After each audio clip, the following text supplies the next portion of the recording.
Bienvenue sur DMG TV, les histoires mystiques. Tu es nouveau sur la page, n'oublie pas de t'abonner, de laisser un commentaire, de liker et de partager. Tu veux nous raconter une histoire, il y a un numéro à l'écran, c'est le plus 237 655 81 90 17. Envoie ton histoire par note vocale et on va jouer ici sur YouTube. On poste 10 histoires tous les jours sur YouTube à 12h00. La chaîne YouTube c'est DMG TV. C'est vrai, on a aussi une deuxième chaîne YouTube au nom de DMG TV, histoire mystique exclusive. Donc, tu es libre d'envoyer ton histoire et on va jouer ici. Merci beaucoup. On va déjà commencer. Sachez que ce qu'on fait, c'est pour sensibiliser. N'oubliez jamais de laisser un like. Merci. Donc, première histoire. Bonjour, voire bonsoir pour ceux et celles qui découvriront l'histoire dans un moment qui sied au bonjour ou qui sied au bonsoir. Il était une fois, pourtant je ne vous raconte pas une histoire de conte, mais il est toujours une fois une histoire vraie dans mon entourage, mais pas familial, plutôt de quartier, dans mon environnement. Un monsieur qui était très beau, un homme élégant, mais un homme à femme. Il aimait beaucoup aller danser, draguer, changer de conquête à chaque fois que de nécessaire, ou même à chaque fois que de non nécessaire. Un jour, il va faire une mauvaise rencontre. Il était parti en boîte avec un de mes cousins, et dès lors, ils ont vu une très belle femme au bord de la route, comme à ses habitudes. Monsieur le dragueur a apostrophé la femme et l'a invitée à le rejoindre au dancing club de la région où je vivais et où est ma famille. Dès lors, la dame, d'un silence olympien, d'un calme olympien, ne l'a pas calculé. Il a insisté, la dame sans ne rien dire, du haut de sa splendeur, l'a accompagné vers le dancing club. Ils n'ont pas bien duré, parce que vous aurez compris que monsieur le dragueur voulait une intimité plus avec la dame que de poursuivre une soirée dansante. Mon malheureux cousin, qui fera que nous saurons plus tard cette histoire, était avec lui et ils ont décidé de partir avec la dame afin de faire du thé à la menthe, à l'africaine, du côté de l'Afrique noire, du côté de l'Afrique de l'Ouest. Un thé bien corsé et très agréable. La dame n'était pas beaucoup bavarde. Elle voulait bien céder quelques mots. Une fois qu'ils ont rejoint tous les trois la maison du dragueur, ce beau gars de notre quartier, qui d'ailleurs est encore vivant, mon cousin lui a demandé de s'installer avec la femme et il va aller chercher du thé à la boutique du coin. Mais mon cousin, en partant, a fait tomber une pièce. Et en ramassant la pièce, a vu que les pieds de la dame étaient constitués de sabots. Et voulant faire signe à son ami dragueur, le bel gars du quartier, la dame a compris que mon cousin avait vu quelque chose et avait son secret en main. Mais la dame savait aussi que mon cousin l'a échappé belle, mais elle ne voulait pas rester bredouille. Et donc il fallait bien qu'elle se charge du dragueur qui était à côté d'elle, en attente que le thé soit lancé. Et elle a fait claquer la porte d'un mouvement de vent. Et là, mon cousin qui se met à crier pour alerter le reste de la maison. Venez vite, venez vite. La porte s'est enfermée sur mon ami, mais avec une dame qui n'en est pas une, qui n'est pas humaine. À partir de là, la maisonnée, son contenu, est venue pour aider, secourir le gars. Mais malheureusement pour monsieur le dragueur, la femme avait commencé à lui montrer certainement des choses qui l'ont complètement rendu fou. On entendait ces cris. Oh, ne me montre pas ça. Oh, je ne veux pas voir ça. Oh, s'il vous plaît, laissez-moi tranquille. Et la dame peut-être lui montrait des choses de l'autre monde, assez mystiques.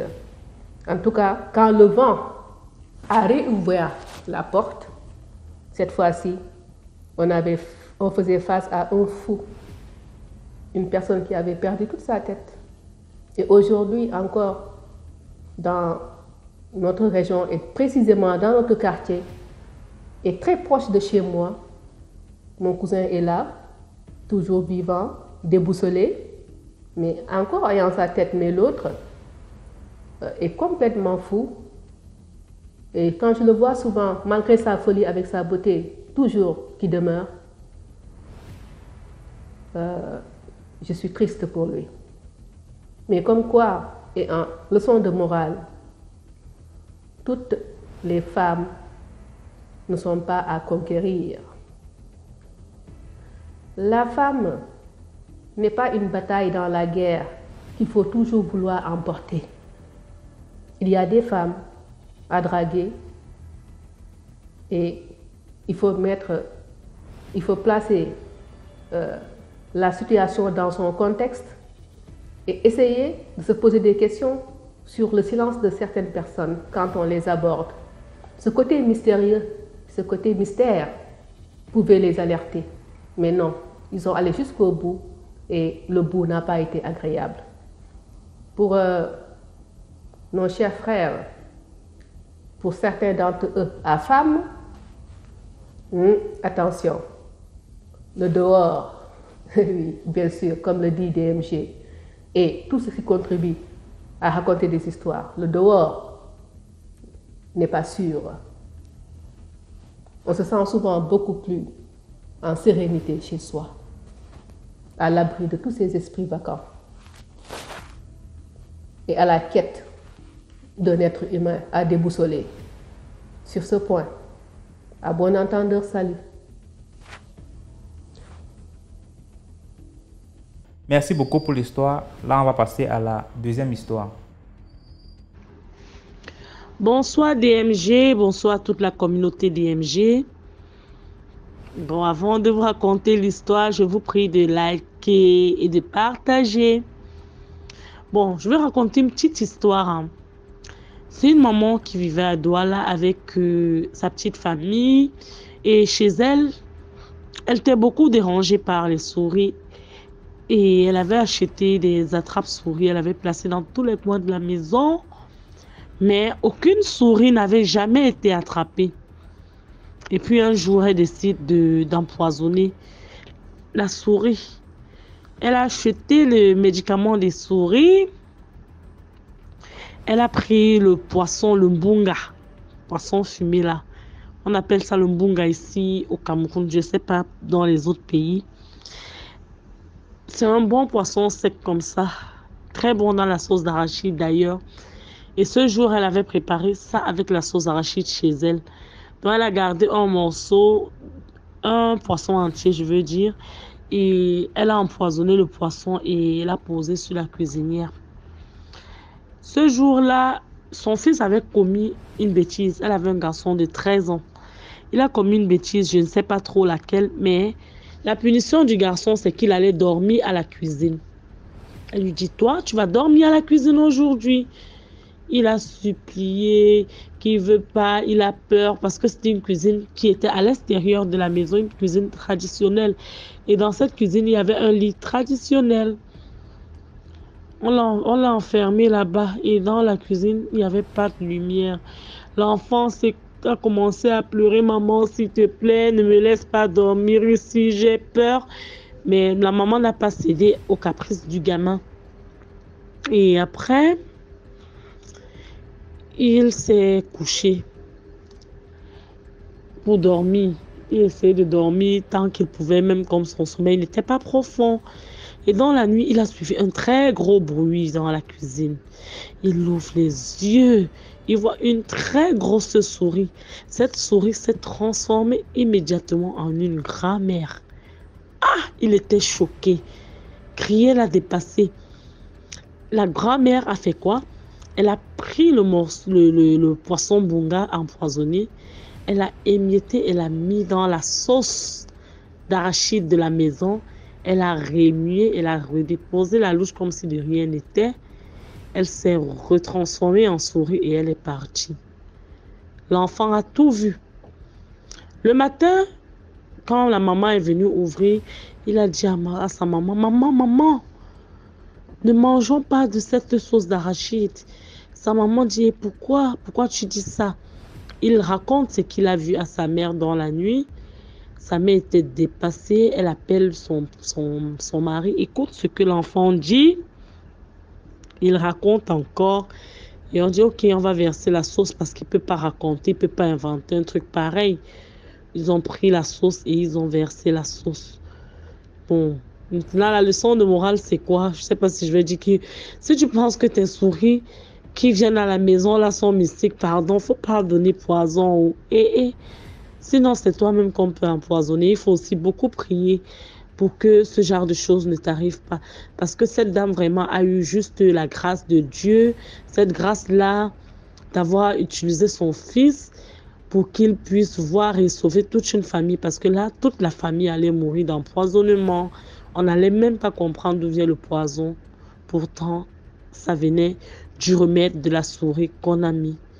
La souris qu'on a voulu piéger a à son tour piégé toute la maisonnée. Mais gloire à Dieu, grâce à Dieu, le pire n'est pas arrivé. Voilà. Bon, je vous demande encore de liker et de dire merci pour l'histoire. Partagez s'il vous plaît. Bye bye. Merci beaucoup pour l'histoire. Maintenant, on passe à la troisième histoire. Bonsoir DMG, bonsoir tout le monde. L'histoire que je vais vous raconter, c'est une petite histoire, ce n'est pas si long que ça. C'est une petite histoire qui s'est passée dans ma famille. Je t'ai présentée devant moi, j'ai vu ça. En fait, j'aimerais raconter cette histoire pour que certaines personnes prennent des leçons, tirent des leçons. Voilà. Je veux préciser d'abord que moi, je suis en Côte d'Ivoire, à Abidjan, précisément dans le quartier de Yopougon. Pour ceux qui connaissent la Côte d'Ivoire et Abidjan, connaissent aussi le quartier de Yopougon. Donc, c'était en 2018, je crois. J'étais pas trop jeune que ça, mais c'était en 2018, je me rappelle très bien. Pendant les fêtes de fin d'année, il y a mon oncle et sa petite famille qui venaient passer la fête chez nous, fêter, et puis à la rentrée, tous se rentraient, puisque eux, ils étaient au village. Donc c'est comme ça que en 2018, mon oncle et sa famille viennent encore. Mais cette année-là, il s'est passé quelque chose. Un soir, mon oncle est sorti marcher dans le quartier, puisque nous sommes à l'étage. Sorti marcher dans le quartier, juste en bas de l'immeuble là où nous vivons. Il ramasse une pièce de 200 francs. Et cette pièce-là, il s'avère que la pièce, cet argent a été travaillé mystiquement. Donc, quand il a ramassé l'argent, il n'a pas acheté quelque chose, il n'a pas bouffé rien. Il n'a rien fait de tout ça. Il a juste mis la pièce dans sa poche. Et le soir, quand sa grande soeur est venue, qui est ma maman, il a présenté l'argent à ma maman que, grande soeur, aujourd'hui, j'ai ramassé tant, voilà ça. Elle lui dit, d'accord, il n'y a pas de souci. Donc, tu gardes demain, je vais compléter pour acheter le petit déjeuner pour les enfants, ils vont manger tout et tout. Donc, c'est comme ça que tout s'est bien passé. Nous sommes allés dormir la nuit, tout. Et le lendemain, avant que maman ne parte au travail, il dit à mon oncle se réveille. D'abord, il faut que je précise que mon oncle est très, très croyant. Il est très croyant, il prie beaucoup. Beaucoup. Donc, c'est comme ça que maman, elle est pas au travail chaque matin, très tôt le matin, en tout cas très tôt le matin. Et il dit à maman que je veux te parler. Que l'argent que j'ai ramassé, j'ai fait un rêve bizarre. Et dans ce rêve, on m'a dit que si je dépense cet argent, c'est comme si c'est un crédit que les 200 francs que j'ai ramassés, en vrai, c'est pas uniquement une pièce de 200 francs, que c'est un argent mystique, c'est un argent démoniaque. Que si je bouffe cet argent,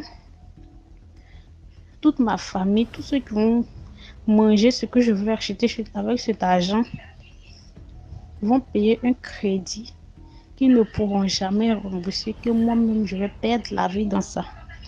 Et ma maman lui dit aussi que moi-même j'ai fait un rêve par rapport à cette pièce de 200, que je voulais te dire de ne pas l'utiliser, de ne pas la dépenser, que ce n'est pas une bonne pièce, c'est une pièce qui a été travaillée, que là, il faut aller la déposer là où tu l'as pris, que ce n'est pas destiné à toi. Ce n'est pas destiné à toi. Et comme tu pries beaucoup, c'est pour ça que tu as fait ce rêve, qu'on t'a prévenu. Les gens t'ont prévenu. Ces gens qui ont fait ça t'ont prévenu. Que si tu bouffes cet argent, ce qui va suivre, moi, je ne serai pas responsable de ça. Et c'est comme ça que mon oncle, dans la journée, va déposer les 200 francs là où il a pris à la même place. Et quand il est quitté là, quelques minutes après, il est passé pour voir si l'argent était là. L'argent avait disparu. L'argent avait disparu.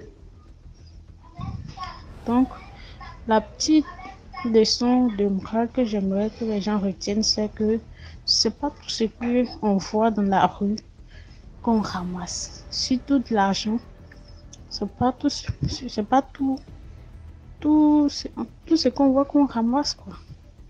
Parce que il y a des personnes mal intentionnées qui travaillent l'argent, plus beaucoup d'argent, une fois qu'ils me mettent ça dans les bédous, ils déposent, puis toi tu ramasses comme si j'ai ramassé de l'argent. Donc faisons attention à ce que nous ramassons, ce que nous prenons au dehors pour entrer avec ça dans nos maisons. Merci beaucoup, bonne soirée à vous. Merci beaucoup pour l'histoire. Maintenant, on passe à la 4e histoire. Bonjour DMG. Merci d'abord pour tout ce que vous faites. Vraiment, ça sensibilise. Donc voilà, mon histoire est longue, donc je vais aller un peu plus vite. Donc, je suis une Ivoirienne vivant en France. Et j'ai une amie de très longue date. Depuis 1996, j'ai connu cette personne qui sortait avec mon cousin. Et on s'est croisés ici. On a échangé les numéros. Et cette personne et moi, voilà, on est rentrés en contact, on s'appelait. Et quand j'ai fait venir mon ex-mari en France, elle m'a approché. Disons, elle a approché. Et elle lui a donné sa copine. Et moi, je ne savais pas. Donc, quand elle a vu que, je peux dire même, on s'est séparés en 2019. Donc, en 2020, quand elle a su, elle était en pleurs. Voilà, elle était en pleurs, elle m'a appelé, excuse-moi, je t'ai trop fait du mal et tout ça. Et que je t'ai fait du mal vraiment, je te demande pardon. Elle était en pleurs, je lui ai dit, mais quel mal tu m'as fait? Elle a dit non, ton mari, c'est moi je lui ai donné ma copine.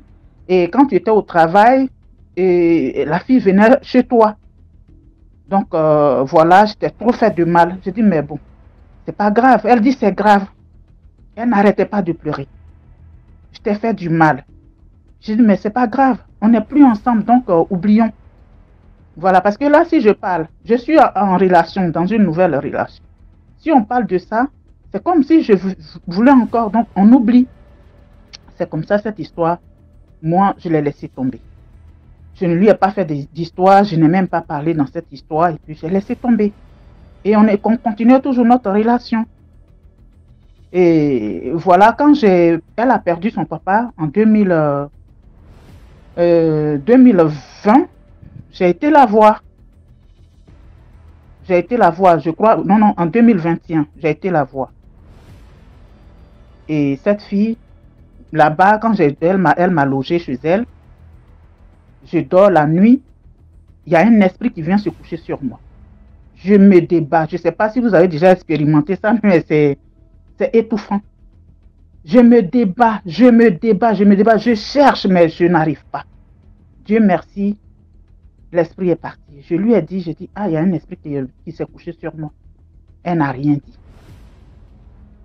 Ma chemise de nuit est perdue chez elle. Et dès que je suis revenue, elle dit, j'ai retrouvé ta chemise de nuit. Mais j'ai consulté mon marabout. Il a dit qu'on ne peut pas te tuer. La personne qui veut te tuer va mourir. Et ta nouvelle relation là, le monsieur là, c'est ton mari. J'ai dit, mais tu as consulté sur moi? Elle dit oui. Et là, ça a commencé à me faire peur. Et depuis que je suis quittée chez elle, j'ai commencé à faire des mauvais rêves. Et je l'appelais, je lui disais, j'ai dit, je fais des mauvais rêves sur toi. Ah bon? Et qu'est-ce qu'il dit? J'ai dit, on dit, c'est pas bon. Les rêves que j'ai fait là, c'est pas bon. Donc, il faut arrêter. 6 fois les mauvais rêves. Un jour, elle m'appelle, elle me dit, oui, mais écoute, j'ai couché avec ton mari en rêve. J'ai dit, mais il faut lui dire. J'ai dit, mais je ne peux pas lui dire. Parce que si je lui dis, il y a 2 options dedans. Soit, il va chercher à coucher avec toi, ou soit, il va te prendre pour une autre personne. Voilà, donc moi, je ne peux pas lui dire ça. Et c'est comme ça, j'ai commencé à ouvrir les yeux aussi. Voilà, j'ai commencé à ouvrir les yeux parce que la première histoire, c'est pas que j'étais bête, non. Mais pour moi, elle a reconnu, elle a demandé pardon. Et pour moi, on mettait ça derrière parce qu'elle disait qu'elle avait été manipulée. Mais encore ça, donc ça a commencé à me cogiter, ça a commencé à cogiter dedans. J'ai dit d'accord. Et c'est comme ça cette fille. Un jour, elle me dit, oui, ton ex-mari veut qu'on te tue et que voilà. J'ai dit, bah, tu rigoles ou quoi? Elle dit, non, mais ils sont nombreux comme ça. Ils sont nombreux. Ils veulent qu'on te tue. Et c'est moi qui suis ton ami et c'est moi qui vais te tuer. Donc, tes cousins et ton mari veulent que je t'appelle chez moi pour te tuer. J'ai dit, d'accord, dans ce cas, moi, je ne vais plus m'approcher de toi. Voilà, parce que tu me dis que tu es la seule personne à qui je fais confiance. Donc, tu vas me tuer, moi, je n'arriverai pas plus chez toi. Et c'est comme ça. C'est-à-dire, après ça, elle jouait entre mon nouveau chéri et moi. Elle va, elle parle ici, elle vient, elle parle ici, elle va, elle parle ici. Et c'était trop. Et j'ai mis fin à cela. Je l'ai appelé. Je lui ai laissé des vocaux pour dire non. Ne m'appelle plus. Je préfère que notre relation s'arrête là. Parce que je t'ai redonné encore ma confiance. Et tu as joué de ça. Ce n'est plus la peine. Mais quand j'ai arrêté ça, elle ne s'est pas arrêtée là. Elle a amené un nouveau message. Un message à mon chéri. En disant que moi, un message anonyme comme quoi moi, je l'aurais bassé comme on le dit en Côte d'Ivoire. Envoûté. Et qu'il ne faut pas, ce monsieur-là va s'approcher de moi, il ne faut plus il va coucher avec moi, il ne faut plus il va manger dans mon repas. En tout cas, il n'a qu'à s'éloigner de moi. J'ai encore les messages ici. Je ne veux pas être long. Ma conclusion, c'est que faisons attention. Les amis, il n'y a plus d'amis de nos jours. Il n'y a plus d'amis. Quand on a des amis, ils font semblant.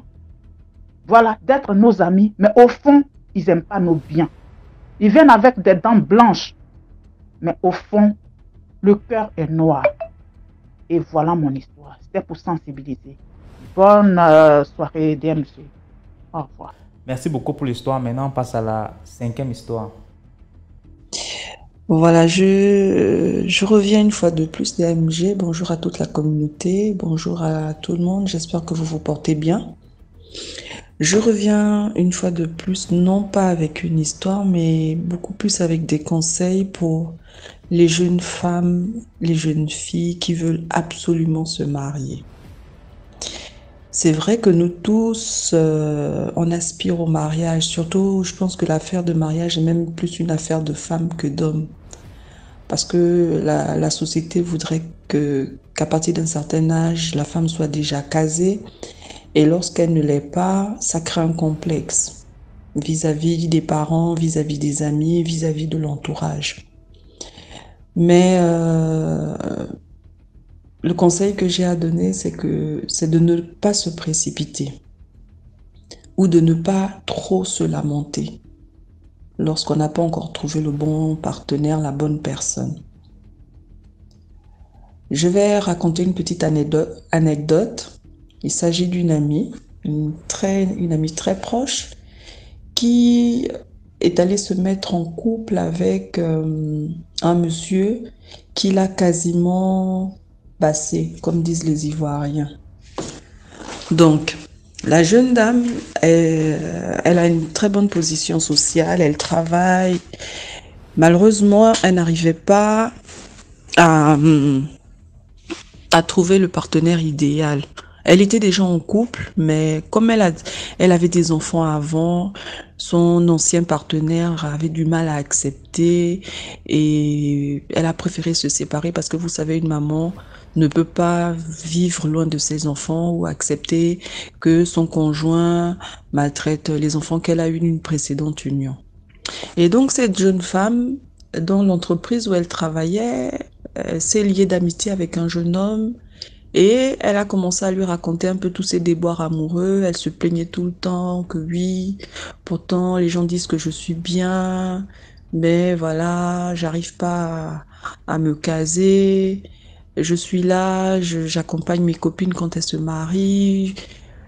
Vous voyez un peu, elle se lamentait tout le temps, tout le temps, tout le temps. Et je pense que le jeune homme en a profité de ce petit état de faiblesse-là pour lui faire la cour. Il ne l'a pas fait ouvertement en fait.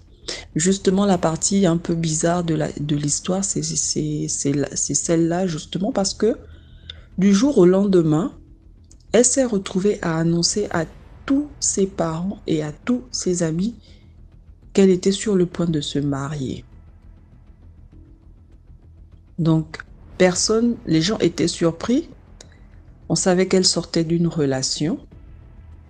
Et du jour au lendemain, elle n'a pas dit à sa meilleure amie, elle n'a dit à personne.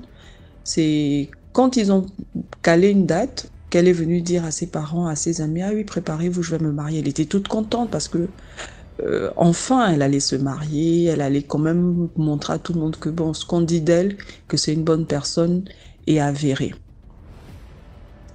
Et donc, ah, excusez-moi de rire parce que cette histoire-là, vraiment... Et donc, les parents étaient surpris. Hein. Ah, vraiment, tu te maries, mais c'est bien, mais ton mari, ton fiancé, on va pas le voir. Ah non, vous le verrez. Et tout le jour du mariage. Ah, ok. Bon, quand je parle de mariage, là, je parle d'abord du mariage coutumier. Hein. Parce que c'est le mariage coutumier chez nous au Gabon que les filles aiment bien parce que ça te met en valeur. Vous voyez toute la mise en scène là et tout ça. Donc voilà, ils avaient décidé de commencer par le mariage coutumier et de finir avec le mariage civil.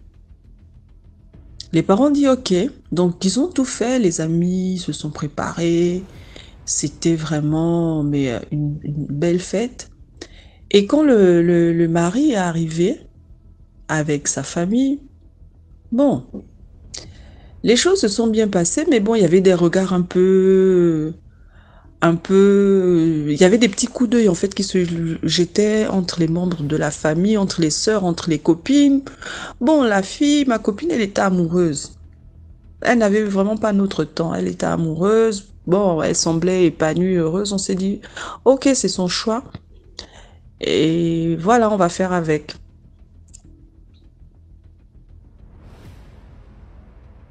Et donc, après la cérémonie de mariage, ses copines se sont rapprochées. Bon, nous sommes rapprochés auprès d'elle. On lui a dit, ah, Mako, c'est vrai que l'amour et tout, le cœur a ses raisons et tout, mais quand on regarde le gars là, il ne te vaut pas. C'est pas qu'on dénigre le gars, non. C'est juste parce que on connaissait notre copine et on savait le genre de personne en fait avec qui elle avait l'habitude de se mettre en couple. Donc le gars, c'était le jour et la nuit en fait avec notre copine. Elle a dit non, vous ne pouvez pas comprendre. Elle a trouvé, vous savez, quand une femme est dans le love, vous pouvez lui dire tout ce que vous voulez. Rien, ça rentre dans une oreille, ça ressort dans une autre. Les parents même étaient surpris. Justement après la fête, les parents sont venus la voir que, ah maman, nous on connaissait ton dernier fiancé, mais qualité que tu nous emmènes là, le gars n'était pas, il n'avait rien à voir. La fille, elle est belle. Hein, DMG. En fait, la fille, elle est belle, elle est vraiment, et elle a un style de vie, on va dire, comme on dit chez nous au Gabon, à la Haïti. Elle a des manières raffinées, et elle est calme et tout. Mais le gars, c'était l'opposé d'elle. Il buvait, il était d'une jalousie maladive, mais vraiment, les parents n'imaginaient pas que leur fille pouvait emmener ce genre de personnage-là chez eux, en fait. Donc, la fille, bon, les parents disent, ok, c'est ton choix, on te laisse faire et tout. Bon, peut-être que, effectivement, ils se sont donné une raison, ils se sont dit, bon, peut-être que le gars s'est rendu compte qu'il avait une perle entre les mains et qu'il allait vraiment s'en occuper. C'est ce qu'on s'est dit. On s'est dit, bon, tout le monde a fini par céder. On s'est dit, bon, ok, tant mieux, elle a fait son choix, hein. De toute façon, voilà, c'est le cœur a ses raisons, l'amour se trouve dans les yeux de la personne qui voit, donc ils ont laissé. Mais ce que la fille n'avait pas dit à ses amis, à sa famille, c'était justement que le gars avait un très mauvais comportement. Il était d'une jalousie maladive. Le téléphone sonnait. Il fouillait ses affaires. Il allait même parfois humer ses sous-vêtements pour savoir quand si elle est sortie et qu'elle est rentrée un peu tard, peut-être qu'elle a eu des rapports sexuels avec un homme. C'était comme ça. Et quand la fille voulait toujours parler, il disait, ah, tu pleurais le mariage? Non, je t'ai épousée, donc tu la fermes. C'était comme ça tout le temps. La fille était là, elle supportait, elle s'est dit, bon, ok, c'est ça la vie, c'est ça le mariage, il y a les hauts et les bas, en tout cas, il va changer. Et je vous parle d'une affaire, ça n'a même pas fait 1 an. Ils se sont rencontrés en moins d'1 an, ils se sont mariés, ils étaient maintenant en train de préparer le mariage civil. Et pendant qu'ils préparaient le mariage civil, le couple n'était pas d'accord sur le lieu du mariage et comment la cérémonie devait se dérouler. Le gars a imposé sa vision. Il a dit à la fille, non, je veux pas qu'on se marie comme ça. Toi, tu veux seulement te faire voir. Moi, je veux qu'on fasse ceci. La fille a dit non.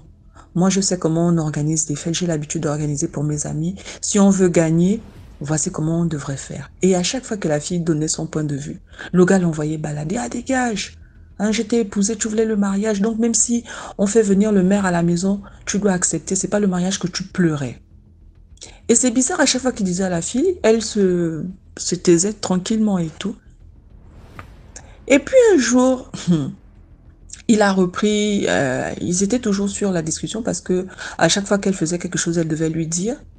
Le gars a repris de ces mêmes phrases-là. Oui, tu voulais le mariage, tu voulais le mariage. En fait, c'est comme si elle avait reçu une douche froide. C'est comme si on lui avait enlevé les écailles des yeux. Elle a dit au gars, je pense que notre relation est allée trop vite. Je préfère qu'on fasse une pause et qu'on réfléchisse vraiment si c'est ce qu'on veut, chacun de notre côté. Le gars, il a vu ça, il s'est genre, que merde, qu'est-ce qui se passe? Ah non, non, non, il n'en est pas question et tout. Il a commencé à menacer la fille. La fille a dit non, moi j'ai pris ma décision. Je vais partir, toi aussi tu vas partir et on va bien réfléchir parce que je veux bien me marier, mais dans ces conditions, jamais, je ne peux pas. Je veux me marier, certes, comme tout le monde, mais je ne veux pas me marier dans ces conditions-là. Le gars était dépassé. Il ne savait plus comment se comporter avec la fille. Il a commencé à dire, oui, peut-être parce que tu as trouvé un autre copain, tu veux me quitter. La fille a dit, non, c'est pas ça. Ou bien parce que, il a trouvé les raisons, des raisons. Et comme il ne savait pas s'y prendre, il devenait tellement maladroit, il allait à gauche, à droite, demander aux gens de venir conseiller sa fiancée, sa femme. Mais la fille, elle est restée calée sur sa décision. Et donc après, qu'est-ce qui s'est passé en fait quand ils se sont séparés? La fille a découvert en fait que le gars était allé voir le féticheur de son père justement pour l'épouser. Elle a découvert ça après. Que en fait leur relation n'était pas simple. C'est le gars, il s'est dit, ah voilà, j'ai une opportunité, voici une belle femme qui se plaint, qu'elle veut se marier, moi je suis là, j'ai l'argent, même si je suis pas beau, même si je suis pas à son goût. Et comme elle veut absolument se marier, moi je vais mettre toutes les chances de mon côté et puis je vais l'épouser et je peux faire d'elle tout ce que je veux. Malheureusement, ça n'a pas tenu sur la fille parce que elle a un sixième sens en fait, on l'a toujours su, c'est notre copine, elle a toujours des trucs, elle a une sensibilité en fait qui n'a pas de nom. Et je pense que c'était au début l'extase du mariage qui l'a quasiment aveuglée, mais après quand elle est revenue en elle, tout le charme qui avait été fait sur elle a été rompu. Donc ils se sont séparés. Aujourd'hui elle prend tout son temps, hein. Elle dit, quand on lui parle de mariage, elle dit non, si j'ai pas rencontré la bonne personne, je me précipite plus parce que je sais ce que ça m'a coûté. À force de vouloir trop me marier, faire comme tout le monde. C'était pas encore le moment, j'ai voulu forcer et j'en tire des leçons. Donc c'est pour vraiment exhorter toutes nos sœurs là. Certes, on veut se marier, mais n'allons pas faire n'importe quoi. Ne nous précipitons pas dans les relations qui peuvent peut-être après nous coûter la vie. Donc, c'était mon petit conseil d'aujourd'hui. Désolée d'avoir été un peu longue. Voilà, merci de liker, de partager et on se retrouve dans les commentaires. Bonne journée. Merci beaucoup pour l'histoire. Maintenant, on passe à la 6e histoire. Bonjour ou bonsoir. Mes amitiés à la communauté DMG et à mon frère DMG. Cette histoire, c'est une histoire qui va être intéressante parce que pour une fois, ou pour de rares fois que cela arrive, l'être humain, simple, pas complexe, vient au bout d'un génie. Et donc, c'est la victoire de l'être humain sur le génie. Et c'est une histoire vraie qui se localise dans un pays africain, dans une ville qu'on appelle la Venise de l'Afrique. Oui, mystique, histoire mystérieuse. Et je tais même le nom de cette ville pour entretenir le mystère. Il était question d'un génie à 2 rues de ma maison, de la maison maternelle, oui, parce que ma mère est née là-bas, et donc c'est la maison de ses parents, du côté de mon maternelle. Et dès lors, le génie se plaçait à 2 rues de notre maison, avec une rue constituée de baobab, cet arbre énigmatique de l'Afrique. Et chaque fois, à chaque matin, dans cette rue, on ramassait des personnes mortes avec leurs besoins près d'eux, c'est-à-dire, leur défécation, c'est-à-dire leur... excusez-moi, je ne veux pas dire le terme pour ne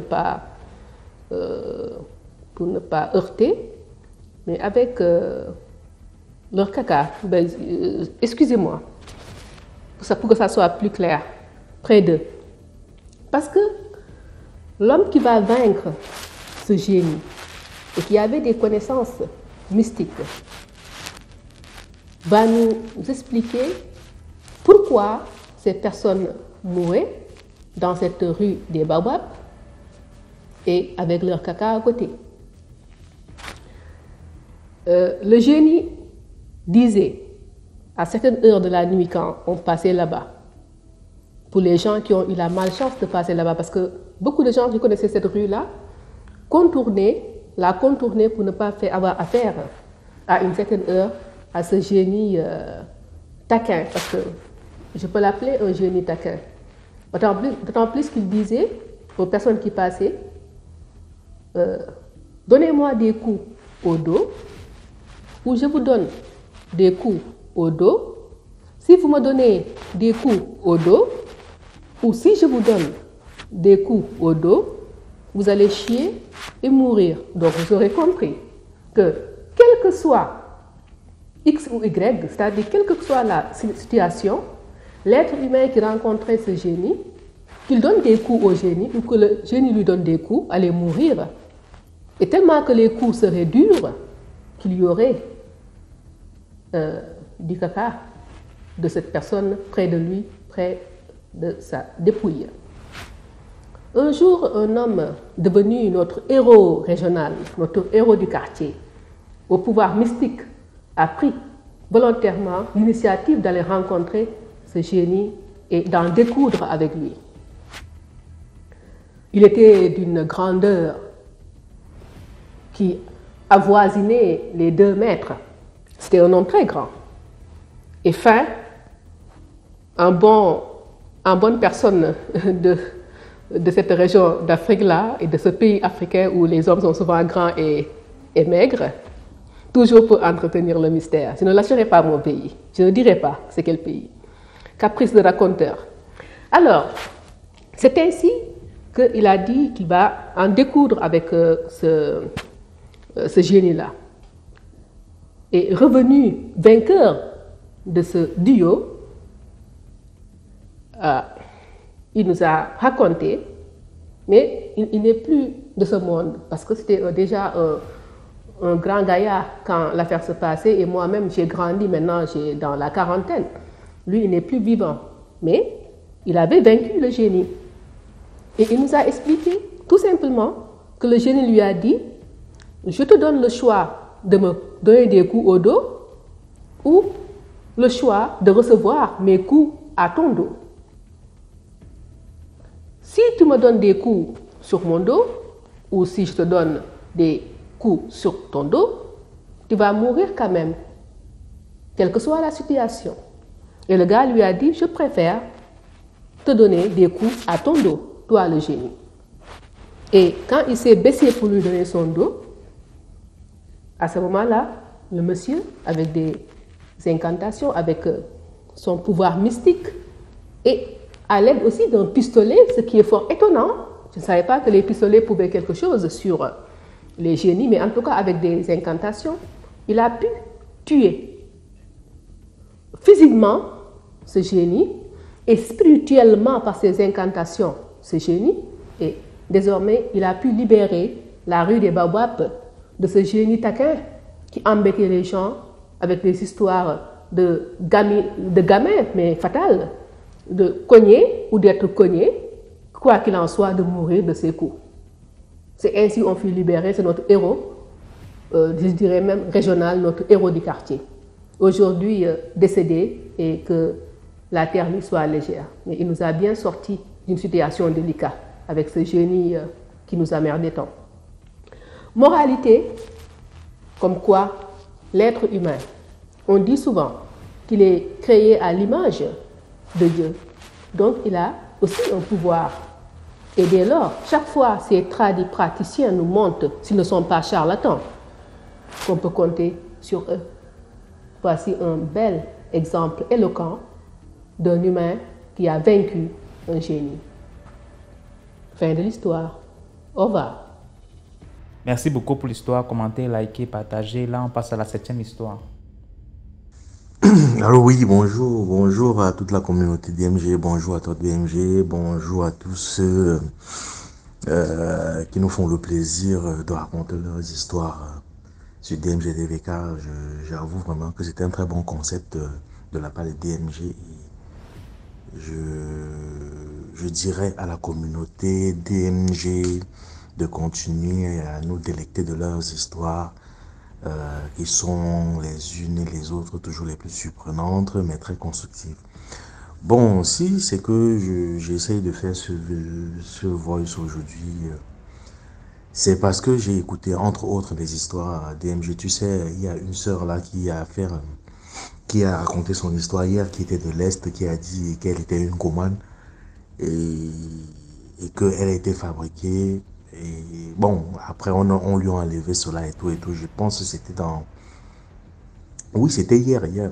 Donc, en fait, je viens là pour dire que non, moi aussi, je suis du Sud. Et donc, ce que la sœur a dit, c'est en partie vrai. Et c'est aussi choquant parce que, vous savez, quand on ne connaît pas nos traditions, on a tendance à les diaboliser. Déjà, je tiens à dire, comme elle est de l'Est aussi, et que du centre-sud et tout, c'est vrai, ça existe l'incomane, mais je voudrais rectifier en disant que non, il n'y a pas que les femmes qui sont des incomanes dans le centre-sud, ou bien, comment elle veut. Non, il y a aussi des hommes. Il y a des hommes qui sont des hommes fabriqués, des enfants qu'on fabrique, c'est-à-dire pour venir en aide, en tout cas pour être des relais de la société, dans la famille, pour aider les autres. Bon, ceci se fait de plusieurs manières. Il y en a des commandes qui sont parfois au courant, qui le sont, d'autres qui ne le sont pas, parce qu'il y a aussi certains qu'on fabrique à partir du ventre. Hein, qu'on vient prendre quand le bébé est enceinte au bout de 6 mois, on le prend mystiquement. Les grands sorciers du village ou bien de sa famille, on le fabrique, on le met dans ce qu'on appelle les tocs, le canari. On fait ce qu'on a à faire et tout, on le remet dans le ventre de la maman. Donc quand il sort, c'est un enfant qui a une certaine destinée. Bon, maintenant, quand il grandit, il est censé être, comment on appelle ça? Oui, le pilier, le soutien de la famille. Parfois, certains savent, parfois d'autres ne le savent pas. Mais il y a les grandes personnes de la famille qui savent comment ça se passe. Et la société a toujours fonctionné comme ça. Il n'y a même pas que les gens du grand centre qui font ça. Ça se fait partout. Même les Européens, les Asiatiques, les Occidentaux, tout le monde, ça se passe comme ça.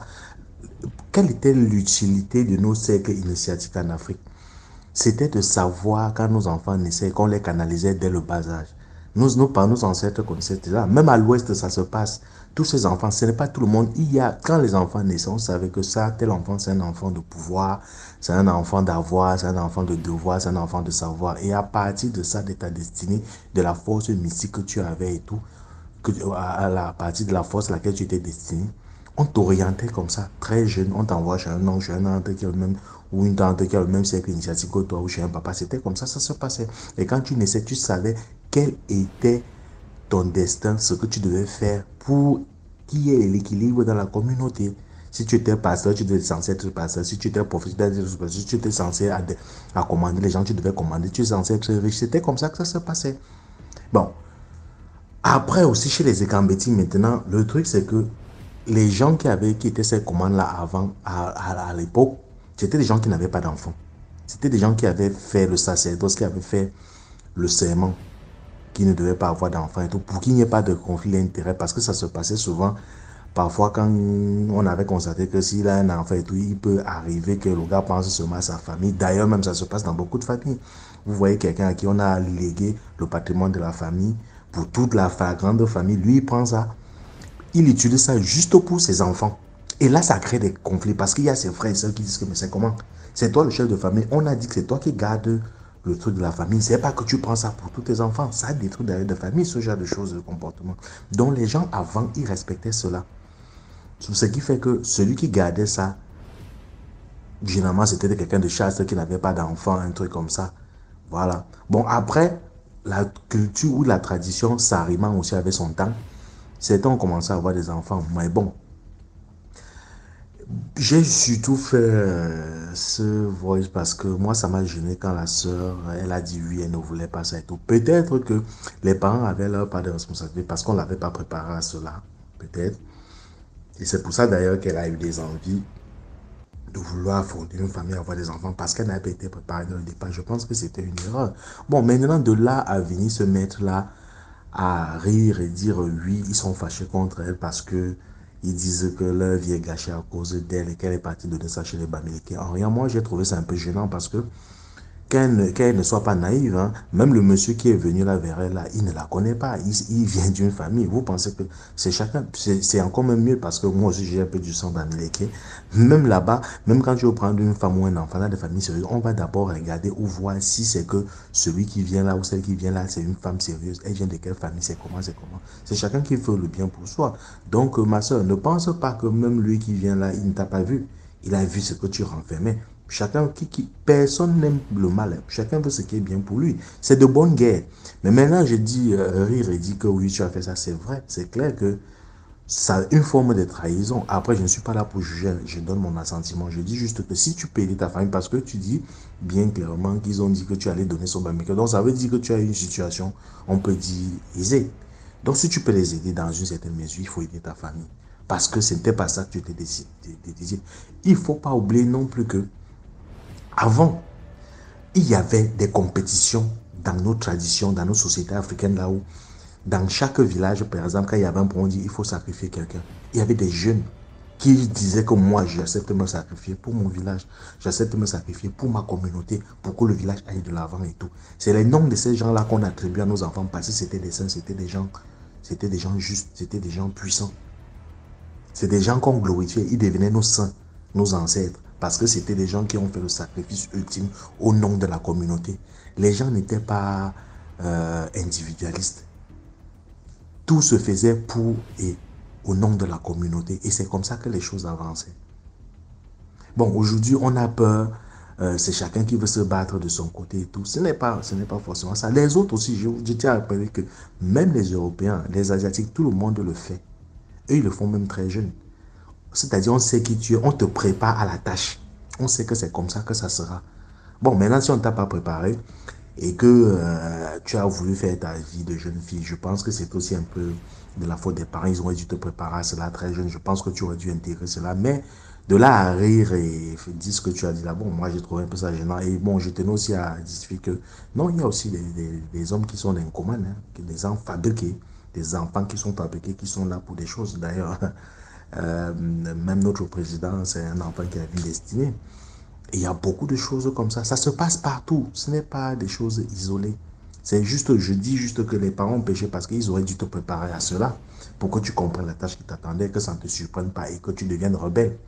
Bah, de là non plus à te moquer aussi de la famille, avoir le rire que tu ris parce que tu as préféré. Je trouve que ça a été égoïste. Et sans oublier que ça se passe partout. Même ton mari là, même chez eux là, ça se passe. Lui t'a pris, c'est parce qu'il a compris. Ce qui veut une femme qui a malchance, qui vient, qui a joué sa vie, qui ne vaut rien. Et tu as vu une femme, personne ne va rester avec une femme au bout de 2-3 ans.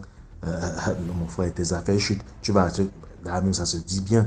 Une femme, quand tu es avec elle au bout de 6-7 mois, quand tu vois que tes affaires avancent, ça veut dire que c'est une femme qui a de la chance. Mais quand c'est bizarre, là, non, tu t'en débarrasses. C'est aussi simple que ça. Donc, on peut dire que ce genre de choses, ça ne se passe pas que dans le centre sud. Tout le monde est comme ça. Le monde est organisé. Le monde a ses lois. Le problème avec nous, les Africains, c'est que nous ne nous retrouvons plus. Nous ne savons plus qui fait quoi, qui a quoi, qui était quoi, qui doit faire quoi. C'est de ça qu'il s'agit. Tout ça, ça existe. Mais seulement maintenant, il faut être préparé à ça. Une fois que tu es préparé à ça, il n'y a pas de souci. Donc, voilà, DMG, c'est vrai que j'ai beaucoup d'histoires aussi à raconter, mais je suis à la flemme. Par contre, je suis venu là. C'est parce que, bon, l'histoire, il fallait un peu juste que je recadre, bon, que je donne mon point de vue et que je dise que non, chez nous, dans le centre-sud, là, ce n'est pas que les femmes qui sont d'incommandes qui tiennent la famille, il y a aussi des hommes. Et c'est vrai que parfois, ces femmes-là aussi, même parfois, elles sont préparées, il y en a, oui, elles sont préparées à ça. Quand elles sont préparées à cela, ça ne dérange pas. Elles comprennent que c'est leur destinée, elles ont été faites pour ça. Donc, bon, voilà, c'est tout ce que je voulais dire. Merci, DMG, bonne journée et que Dieu nous garde. Merci beaucoup pour l'histoire. Maintenant, on passe à la 8e histoire. Bonjour DMG, c'est Floride Massamba, Congo-Brazzaville. Encore merci pour ton émission parce que ça édifie beaucoup de gens. Il y a beaucoup, nombreux aussi trouvent de la délivrance à travers ton émission. Il y a des vérités qui sont en train de s'éclater dans ton émission. Beaucoup de personnes se retrouvent dans quoi ils ont été fourrés sans le savoir ou inconsciemment. Alors, mon histoire, c'est que j'étais marié dans le passé avec une fille. On avait fini par divorcer parce qu'on ne partageait pas la même vision. Je croyais en fait qu'on partageait la même vision à cette époque-là. Donc, étant jeune, je suis toujours jeune de toute façon. Quand on était encore copain-copine, elle venait chez moi. Bon, pour moi, je me disais que c'était logique. Elle prenait mes habits. Ah, mais je vais aller laver tes habits à la maison. Elle prenait mes sous-vêtements sales que j'avais déjà portés. Elle allait nettoyer chez elle. Et alors que quand elle partait avec mes sous-vêtements, Il allait chercher ses sous-vêtements et prenait ses sous-vêtements, elle, en complicité avec sa mère. Ils ont un féticheur à CBT qui font leur travail. Ils ont envoyé un de mes sous-vêtements à CBT. Et du coup, j'ai senti cette pression-là de vouloir l'épouser. C'est vrai que j'avais des intentions, mais après, tu peux avoir l'idée d'épouser une femme. Mais quand vous êtes ensemble, tu observes d'abord. Est-ce que vous avez la même vision? Est-ce que vous allez sur le même droit chemin? Et du coup, subitement, j'avais cette pression au fond de moi, ça me dérangeait. Donc, même quand je dormais, je faisais déjà des rêves, je chantais de me marier et tout. Donc, ceux qui avaient d'abord eu à me manipuler spirituellement, parce que, à vrai dire aussi, à cette époque-là, bon, c'est vrai que je priais, mais je n'étais pas vraiment à fond, vraiment concentré. Jusqu'à ce qu'on s'est marié. On s'est marié, après elle est tombée malade. Bon, c'était pas maladie, mais en fait, elle était possédée par leurs esprits. Bon, moi, au départ, quand j'ai observé, j'ai essayé de faire ce que je pouvais. Dieu merci. Après, je me retrouve à être affecté à Pointe-Noire. Je me suis arrangé qu'elle me suive, elle est venue à Pointe-Noire. Et quand on était à Brazza, avant d'aller à Pointe-Noire, elle me fait comprendre, ah, chérie, tiens, il y a quelqu'un qui peut me sonner traditionnellement. Donc c'est elle qui prépare d'abord le terrain, parce que c'était la femme, on dormait sur le même lit. Et après, c'est sa mère qui appelle, qui appuie. Non, mais c'est pas un féticheur et tout, il va vous faire un traitement, machin. Et tout. Ah, ok. On va alors que c'était un féticheur. C'était un pygmée qui était revenu du village, appelé par qui? Par son père, qui avait appelé ce féticheur-là pour venir. Donc papa et maman savaient que c'est un féticheur qui va traiter leur fille. Déjà que en fait, cette maladie-là, le fait d'être possédée, ça avait commencé même avant que je me mette avec elle. Dans les années 2006, déjà, elle était déjà possédée par ses esprits. Donc, c'est ce qu'ils avaient l'habitude de faire. Moi, ne sachant pas dans l'équipe Djiba, comme on dit chez nous, on va là-bas, c'est comme si j'étais hypnotisé, on m'a donné des trucs à manger, j'ai mangé, je suis arrivé à la maison, j'ai vomi. Et quand je vomis, je me rends compte que mais ce que je fais là, c'est pas normal. Et le lendemain, on repart là-bas. Je vomis encore, et la deuxième fois, quand ils ont dit, ils avaient dit, emmener une bouteille de bien-être. Moi, sans le savoir que c'est dans cette même bouteille-là, en fait, qu'on devait m'attacher. Et qui conservait la bouteille, c'est moi-même. Donc, j'avais mis ça dans la valise. Dieu voulant, je me retrouve à Pointe-Noire et le ciel vient. Et c'est en 2017, en fait, que un jour, je me réveille comme ça. Il y avait déjà des situations qui se passaient anormales, mais bon, c'est comme si j'étais dans un rêve. J'ai pris la bouteille, j'ai mis au feu. Ça a explosé là-bas et tout ça. Et quand ça s'explose, les jours qui suivaient, les mois qui suivaient, je commençais à remarquer des choses que je trouvais anormales. Un jour, elle prépare à manger, j'arrive à la maison, c'était la moime. Je mange, quand je vais manger, la fourchette est tombée 2 fois. Je m'efforce, je mets la fourchette dans la bouche. Quand je mange, je sens c'est comme si c'était le sable, c'est comme si c'était du charbon. Ça c'est quoi? J'appelle madame, viens d'abord. Elle est dans la cuisine. Qu'est-ce que tu as mis dans la nourriture? Elle la fouille, elle est repartie de la cuisine. Je dis, oh, mais c'est quoi ça? Depuis la cuisine, elle me répond, ce sont les condiments du village. Je dis, quoi? Mais depuis quand tu mets les condiments du village dans la nourriture que moi je vais manger et je ne sais pas. Et je vais me rendre compte aussi, en même temps, que sous le lit, il y a une assiette creuse avec de l'eau. Sur le lit, quand j'arrive un jour, je torche, il y a de la poudre versée de la place où je dors. Je dis, mais c'est quoi ça? Je rentre de la maison un jour, tu sens que dans cette maison, on a brûlé des bougies vert, rouge. Mais tu sens la fumée. Et le matin, quand la fille sort, sa mère sort avec elle, l'esprit me dit, va regarder dans la chambre où dort sa mère, sous le lit, tu vas voir. Je vois des bougies de toutes les couleurs, avec des parfums Aouch Arabia, des encens bizarres que je ne connais même pas. J'ai dit, ah, donc c'est ce que vous êtes en train de faire. Il dit, il n'y a pas de souci. Et à Pointe-Noire aussi, elle avait remarqué, elle a été en train de faire la même chose. Donc ce qu'elle faisait, c'est quoi? Un jour, j'arrive de la douche et je vais la trouver en train de laver la garniture. Mais qu'est-ce que tu fais? Oh, j'ai nettoyé la garniture. Il dit, mais pourquoi? Oh non, si je jette ça, quelqu'un peut ramasser ça et aller me faire des fétiches. Il dit, mais comment tu peux avoir ces idées? Alors que ce qu'elle faisait, c'était quoi? Elle prend l'eau du son là de la garniture, elle met dans un petit récipient. Chaque fois qu'elle prépare ma nourriture, quand elle sait qu'elle ne va pas manger ça, elle le verse à l'intérieur et c'est moi qui mange. Parce qu'elle savait que je n'aimais pas jeter la nourriture. Ou encore, si elle va préparer tout ce qu'on va manger, elle enlève une partie et quand elle me sert, elle met ça à l'intérieur. Et quand elle va faire ses besoins, quand elle va faire caca, comme on dit, Elle enlève une petite partie, elle conserve quelque part. Et quand elle me prépare à manger, elle met le cube caca à l'intérieur et moi je mange. Jusqu'à ce que ça m'a rendu malade. Je me suis retrouvé à l'hôpital. J'ai fait des diarrhées vomissements. De 22h à 8h du matin, je suis allé à l'hôpital. J'étais admis à Netcare. J'étais hospitalisé là-bas. Je fais toute la journée. Et elle est même venue me voir. Elle n'arrivait même pas à me fixer dans les yeux. Mais comme j'étais déjà averti, après je l'ai dit, un jour, j'ai décidé de ne plus jamais manger à la maison. J'ai donné tout, mais... Et sa mère, quand elle venait, elle croyait que j'étais bête. Qu'est-ce qu'elle faisait? Chaque 5 heures, elle surveillait, elle balayait la parcelle. Quand elle balayait, elle jetait des poudres dans la parcelle, donc pour avoir le contrôle sur moi. Mais bon, Dieu a voulu que tout puisse sortir au grand jour. J'ai fini par comprendre que c'est ce qu'elle faisait. Après, dès que j'ai coupé de manger, un jour, sa mère a même préparé pour moi. J'ai refusé, alors que cette nourriture, on m'avait déjà averti chez mon prêtre que tu verras des choses et tu m'appelleras. Mais bon, après, j'ai juste rigolé. C'est triste, mais c'est la réalité. La morale ici, c'est faisons attention et demandons souvent la volonté du Seigneur, parce que des fois, il y a des signaux qui nous empêchent, qui nous font comprendre que ce n'est pas une bonne femme de ta vie, mais on s'efforce. Et on va quand même le faire, on va à l'encontre de ce que Dieu veut. Lorsque Dieu ne veut pas, il met des barrières sur ton chemin et il faut les respecter. Quand ça ne marche pas, il faut arrêter. Faisons très attention et demandons surtout la volonté du Seigneur. Merci. Merci beaucoup pour l'histoire. Maintenant, on passe à la 9e histoire. Bonsoir DMG, bonsoir à toute la communauté. Je viens de la Côte d'Ivoire. Je vous suis depuis un autre pays. Bon, l'histoire que je vais vous raconter ce soir, c'est l'histoire de mon grand frère qui s'est passé il y a de cela bientôt 1 an. Ça s'est passé en 2022, avril 2022. Voilà.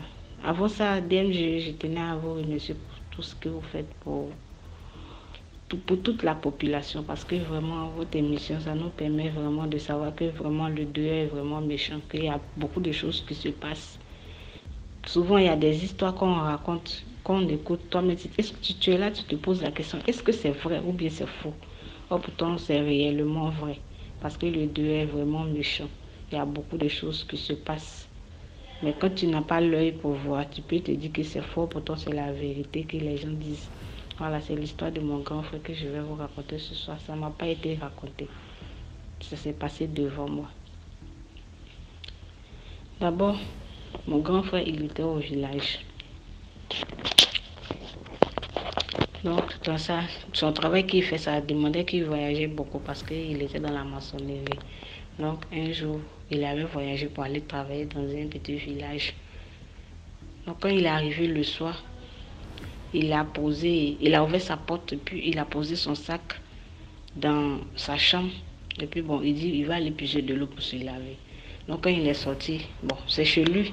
Et puis où ils étaient là, c'est pas un endroit même où on vole là. Donc il n'avait pas à s'inquiéter pour dire non, je vais fermer la porte. Et puis où il partait puiser de l'eau, c'était pas loin. Donc quand il est arrivé là-bas, il a croisé quelqu'un. Bon, ils ont commencé à causer dans ça, ils se sont assis à quelque part un peu. Et puis bon, ils ont pris un peu d'alcool. Donc, à son retour, vu que c'était même pas loin, c'est pas loin de où ils se sont assis, c'est pas loin de sa maison. Donc, à son retour, bon, il voit que sa télévision n'est pas là. Son agent qu'il allait travailler aussi, il est venu avec, ce n'est pas là. Donc, du coup, lui-même, il était choqué. Donc, dans sa vie qu'il est parti, il a consommé un peu d'alcool. Il a géré dessus. Bon. Lui, il a juré, il a prononcé les paroles que moi-même, bon, moi, ces gens de paroles, là, moi, j'ai peur de les prononcer même. Donc, vous allez m'excuser, je ne peux pas prononcer ça dans ça. Donc, du coup, il a fini de parler. Et puis, bon, il est là, un moment, et puis il tombe malade. Lui, il ne comprenait rien dans sa maladie. Donc, moi, d'abord, j'étais à Abidjan, et puis bon, je suis partie au village. Donc, comment je suis arrivée au village, et puis je l'ai vu. J'étais choquée de le voir, de la manière qu'il était. Je dis, grand frère, il y a quoi? Tu as quel souci? C'est quelle maladie? C'est depuis quand tu es malade, puis tu es devenu comme ça. Il a dit, oh, toi, il faut me laisser. Que toi, tu es petite, mais tu aimes te faire comme quelqu'un qui est grande. Donc, moi, je lui ai dit, ok. Et puis bon, il m'a dit que c'est mon grand frère. Je lui ai dit, il dit que j'ai besoin d'argent pour me soigner, que j'ai un médicament que je dois l'acheter là, j'ai besoin d'argent, donc tu me donnes l'argent, il va l'acheter le médicament. Donc moi je lui ai dit ok, puis bon, je lui ai donné l'argent. Après ça, moi je suis partie dans le village de mon mari. Bon, de temps en temps, moi je venais chez ma maman aussi. Mais comme lui aussi, il ne venait pas, je l'avais comme ça. Donc, souvent, il est là jusqu'à... Il n'est pas loin même de la maison, mais il avait même pu le voir au moins une fois dans le mois, comme ça. Donc, du coup, elle-même, elle était là, elle ne s'inquiétait pas. Il y a entre-temps, sa maladie même s'était aggravée. Nous, on ne savait pas. Il allait vivre avec la mère de sa fille. On est là. Quand ça n'allait pas trop, il venait chez la vieille d'abord. Et puis bon, quand ça a commencé à aller un peu, il est parti. Après ça, il est allé chez la maman de sa fille quand ça n'allait pas. Donc un jour, maman était dans un champ qui était très loin. Un champ même qui vaut au moins 4 ou 5 kilomètres. Si je ne me trompe pas, mais c'est plus que ça. Donc, mon oncle l'appelle. Mon oncle, lui, il n'est pas... Bon, je ne vais pas donner trop de détails. Mon oncle, lui, n'est pas... C'est dans ça après, mon oncle appelle ma maman. Pour lui dire, que ton fils vient de m'appeler. Bon, d'abord, je tiens à préciser que ce n'est pas le propre fils de ma maman. Voilà, c'est l'enfant à sa grande soeur, que moi-même, je n'ai pas connu, parce que sa grande soeur est décédée il y a très longtemps. Quand elle est décédée, peut-être que moi-même, je n'étais pas encore née. Donc, c'est dans ça, mon oncle a appelé ma maman pour lui dire, que tu es où ça? Que ton fils m'appelle pour dire qu'il est malade. Que si on ne veut pas le chercher aujourd'hui, là, il va mourir. Donc, maman, elle s'est précipitée dans le champ où elle était là, malgré que c'était très loin. Elle s'est précipitée, elle est arrivée. Donc, quand elle est arrivée, elle a allé voir chez lui, il n'était pas là. Elle est partie chez la mère de sa fille. En tant qu'elle est arrivée chez la mère de sa fille, il était dans la chambre. La vieille a tapé la porte. Il n'a pas pu parler pour dire à la vieille que je suis là. Donc dans ça, elle s'est retournée à la maison. Elle était là dans peu de temps et puis bon, il est venu. La mère de sa fille l'a accompagné. Ils sont venus à la maison. Donc quand la vieille l'a vu, de la manière elle l'a vu là, elle était choquée. Donc elle dit ça là, c'est pas simple. Donc c'est le lendemain maintenant. La vieille l'a pris pour aller. Ils sont rentrés en brousse pour aller voir ce qui se passe vraiment. Parce que de la manière qu'elle a vu là, est-ce que c'est pas normal? Donc dans ça, ils sont rentrés en brousse. Moi, j'étais là, je ne savais rien. Et puis bon, j'étais allée puiser de l'eau. Je suis partie au Marigot parce que je vivais avec mon mari. On était dans un petit village qui est collé à chez nous, mais c'est pas loin. Voilà, donc je suis partie là-bas. Donc je suis allée au Marigot et puis je croise une femme. La femme me dit, que tu es la femme de telle. Je dis oui. Elle dit, que j'ai croisé ta maman hier. Elle dit, que ton frère là, on dit il est malade, que ça ne va pas du tout, mais donc il faut partir à la maison. Tu vas aller les voir. Donc c'est dans ça que moi j'ai fini de puiser de l'eau. Je me suis rendue là-bas. Et quand j'arrive, je ne les trouve pas. Et puis bon, je me suis assise devant la porte un peu parce que la porte était fermée. Donc je me suis assise un peu, puis ça n'a pas tardé, ils sont arrivés. Donc ils sont arrivés, la vieille m'a expliqué la situation qu'à un moment là, il dit ils ont volé sa télévision. Donc quand ils ont volé la télé, il a juré dessus. Quand il a juré, il n'a pas travaillé dedans. Il a dit que toute personne qui va bouffer l'argent de ça, là, ça n'a qu'à le faire comme ça. Moi, j'ai peur de prononcer les paroles. Donc, du coup, quand la personne a volé la télévision, la personne a vendu. Et la personne a pris cet argent. Il a acheté la nourriture, lui, il a mangé aussi sans s'en rendre compte. Donc, du coup, c'est comme si les paroles qu'il a prononcées là, ça se retourne contre lui-même.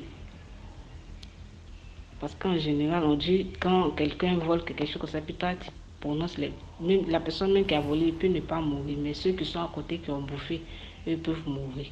Donc dans ça, ce que lui il a prononcé, ça s'est retourné contre lui-même. Donc ça là, on était là, bon. Puis ils sont sortis, on dit bon, il y a des sacrifices qu'on doit faire pour annuler tout ça là. Qu'ils n'ont qu'à faire vite, que si on ne fait pas vite, c'est pas bon. Donc ils ont donné tout ce qu'on doit acheter là. Et puis bon, on a essayé de se cotiser entre nous, la famille, pour pouvoir acheter ces gens de tout un peu, pour faire le sacrifice. Donc, ils ont fait les sacrifices, ça allait un peu. Moi, je suis rentrée sur Abidjan. parce qu'il devait venir à une cérémonie et puis me retourner après au village. Je suis rentrée sur Abidjan, je suis rentrée lundi. D'abord, quand je venais, le jour où je devais venir, il me disait que si tu n'as pas venir sur te suite, il faut rester là-bas. Il faut durer là-bas un peu. Que si tu ne dis pas, il ne faut pas venir ici. Que toi, tu connais les gens du village là. Ils aiment trop se moquer des gens. Donc, si tu il faut rester là-bas. Il ne faut pas que tu vas venir ici. J'ai dit ok. Qu'il a compris que mais je ne vais pas durer. Que parce qu'il veut venir. Il m'a dit ok. Et puis je suis rentrée à Abidjan le lundi. Lundi, mardi. Que je suis rentrée à Abidjan, j'ai fait une semaine. Quand je suis arrivée, je les appelais. Maintenant, il y a fait 2 jours, je ne les ai pas appelés. Pendant les 2 jours, j'ai fait mercredi, jeudi. Je ne les ai pas appelés. Et j'étais couchée là comme ça, un soir vers 23h. J'étais couchée comme ça, mon téléphone était déchargé. Et il y a un esprit qui me dit, il faut appeler ta maman pour savoir comment ton grand frère va. J'ai dit, bon, comme il est malade à l'air là, je ne vais pas les déranger, que peut-être qu'ils ont tourné toute la journée, actuellement ils sont en train de dormir. Donc, moi, je ne vais pas les déranger à l'air là. Quelque chose me dit, il faut appeler. J'ai dit, bon, c'est pas la peine. Je dis, je ne vais pas appeler. Et puis, les unités que j'avais, j'ai appelé le père de mon fils. Et puis, bon, on a causé. Et quand j'ai fini de l'appeler, bon, moi, j'ai dormi. D'abord, avant de dormir, mon téléphone, il était si vibré. J'ai dit, bon, le téléphone, de toute façon, il est si silence là, que je ne vais pas l'enlever dessus. Comme il est déchargé, je vais le laisser en charge et puis je vais dormir.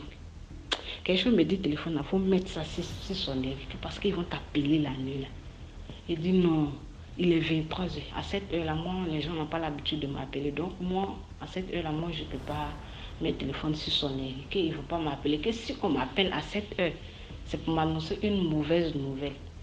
Et que je refuse dans le nom de Jésus qu'on m'appelle à cette heure de la nuit pour m'annoncer une mauvaise nouvelle. C'est comme ça que j'ai dit. Et puis bon, j'ai laissé le téléphone, j'ai dormi. Je me réveille à 4h pour aller laver habits. Et quand je me réveille, je prends mon téléphone avec moi, je sors avec. Je le dépose à côté de moi. Et quelque chose me dit encore, il faut regarder ton téléphone, que tu as eu des appels en absence. Et je prends le téléphone, je vois 10 appels en absence. Je dis, mais qui m'appelait beaucoup de fois comme ça dans la nuit? Je vois les numéros inconnus même. Et je vois les numéros même qui ne sont pas de la Côte d'Ivoire aussi. Je dis, bon, mais qui m'appelait comme ça? Ça n'a pas tardé. J'ai dit, bon, comme actuellement, il est 5 heures, je n'ai pas d'unité, donc je vais laisser demain matin. Et que quand il va faire jour un peu, je vais chercher une unité, puis je vais appeler. Ça n'a pas tardé, ma petite soeur m'appelle. Elle me dit, ah, notre grand frère, il est décédé. Quand elle m'a dit ça, mon téléphone, quand je l'ai laissé tomber, si ce n'était pas dans le gazon, je l'avais complètement brisé. J'étais choquée, mon cœur. Je dis, Seigneur Jésus, c'est pour cela que depuis hier, quelque chose me dit, téléphone là, il faut laisser ça surtout parce qu'on doit t'appeler. Quand ma petite soeur m'a appelé, j'ai dit, j'ai fondu en larmes. J'ai pleuré. Le même jour, j'ai pris le cas et puis je suis rentrée sur Bondoukou. Parce que nous, on vient de Bondoukou. L'histoire s'est passée à Bondoukou.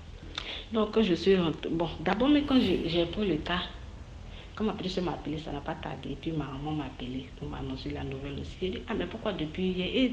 Et il était décédé depuis le jeudi à 14h. Elle avait dit, elle était sur le choc et puis elle est paniquée. Donc, il n'y a pas eu quelqu'un aussi pour m'appeler. Donc, c'est au milieu de la nuit, là, maintenant que j'ai réussi de m'appeler pour me dire, entends-moi aussi. Quand j'ai appelé le père de mon enfant, lui, il savait déjà. Mais lui, il s'est dit que peut-être, comment je l'appelais, il s'est dit, que moi, c'est pour lui annoncer la nouvelle. Donc, comment je l'appelais, et puis bon, je lui ai rien dit. Donc, lui aussi, il n'a pas voulu me dire quelque chose. Donc, quand ma maman m'a appelé, et puis bon, quand il m'a appelé pour me dire, c'est là, moi, je l'appelle maintenant. Et puis lui, il me dit Yako, pendant que lui, il savait ça déjà. Ok. Donc, c'est quand je suis arrivée au village, maintenant, c'est là, il m'explique que, je savais. Entre-temps, quand je partais au village, quand j'ai pris le cas, on est arrivé au niveau des... Ah, c'était Annie Bleu Croix. On arrivait dans une ville. Et quand on arrive dans la ville, on a dépassé la ville, on va vers un petit village. Bon. Et puis je vois quelqu'un qui est arrêté au bord de la route. J'ai dit, DMG, si c'était pas comme si je partais au funérailles de mon frère là, j'allais dire que c'était lui que j'ai vu au bord de la route là.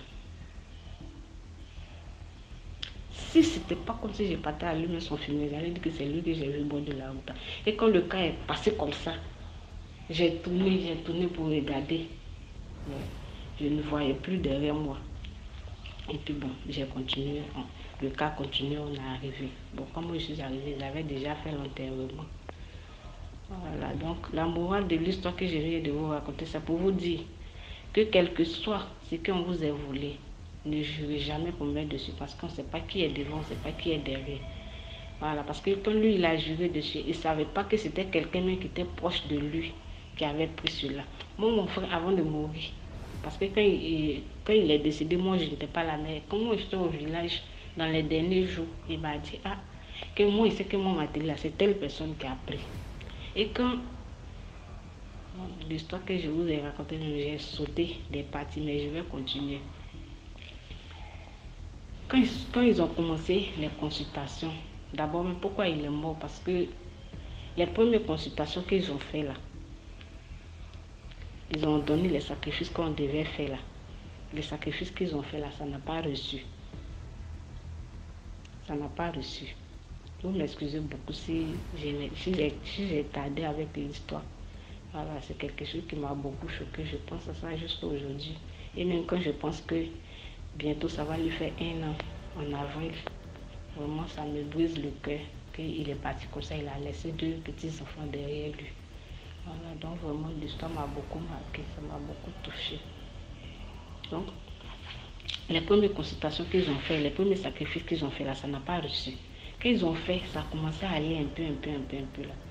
Dans les derniers jours où il devait mourir là, sa maladie s'est aggravée. Donc ils sont rentrés en brousse encore. C'est là ils ont dit, ah, quel sacrifice que vous avez fait là. Où il a juré là, c'est là qu'il devait s'arrêter pour annuler les paroles qu'il a prononcées là. Quand il a juré devant la porte de chez lui. Donc c'est là-bas qu'il devait aller annuler ça. En tant qu'ils sont partis consulter là. Ils n'ont pas dit que c'est là-bas qu'il devait aller annuler ça. Ils ont annulé ça où il allait consulter là. Donc c'est ça qui a créé sa mort là. Du coup, après maintenant, ils se sont rendus compte que c'est pas comme ça qu'ils devaient annuler le sort là. Il était déjà trop tard. Le jour même où il devait aller enlever dernier sacrifice à même là. C'est ce jour-là qu'il est décédé. Ils sont partis acheter le mouton même. Donc quand ils sont arrivés, le monsieur est venu. Il devait faire les derniers sacrifices là.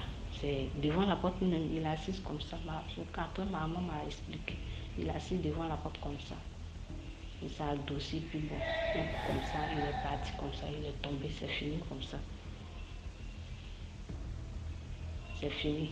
Et bizarrement, quand quelqu'un veut mourir, mais la personne lui-même, il sait, c'est nous on a écouté là, c'est nous on ne savait pas. Entre-temps, il disait à maman, même souvent quand ils sont là, il dit à maman que lui, il entend les pas, il entend les gens marcher, que les gens sont venus lui chercher, tout ça là. Mais maman, elle a dit, bon, elle n'a jamais vu quelqu'un mourir comme ça. Donc elle-même là, elle était choquée. Elle était choquée. Elle ne savait pas. Donc la morale de l'histoire, c'est ce que je viens de vous dire là. C'est pour vous dire.